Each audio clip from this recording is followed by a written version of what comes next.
Whenever we're working together with teams, we are going to have conflict. Conflict is definitely a part of teamwork. It's definitely a part of working with people.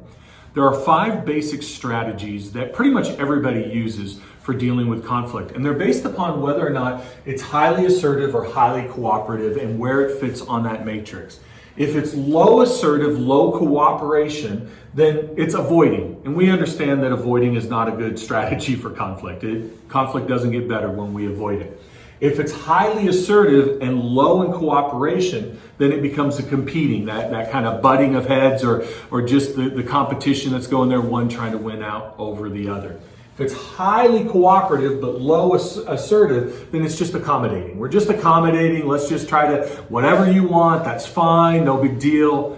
Most people think that the way to deal with conflict is to come to compromise. And compromise is a valid strategy at times. And that's where you've got a decent amount of assertion, a decent amount of cooperation, and you come together.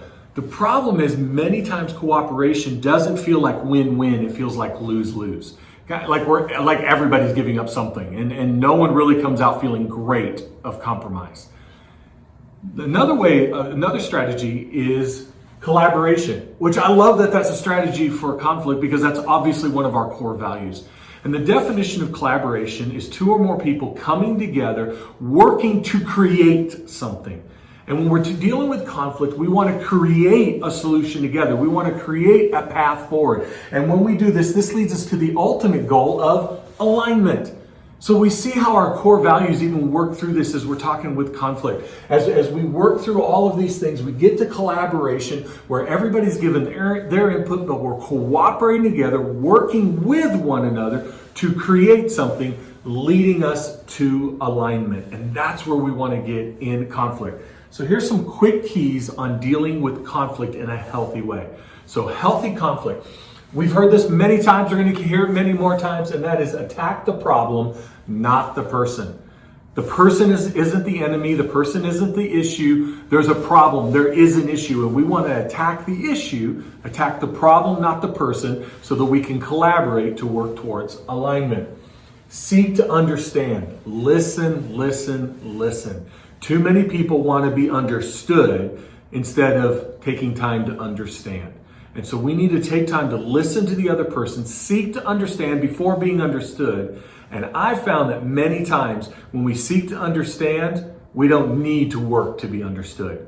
It kind of works itself out. It kind of slips itself in there and it moves things forward. So listen, listen, listen. And clarify, clarify, and clarify some more.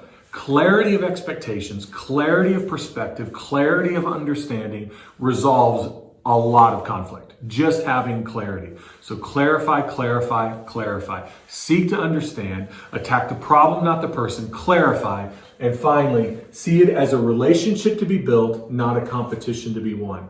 Here's the reality. We never resolve conflict in a healthy manner. We never build a relationship by calling someone else a loser. And that's exactly what we're doing when we see it as a competition, that we've got to win, and now we've got a winner and a loser, and calling someone a loser rarely ever actually moves the relationship forward in a healthy way.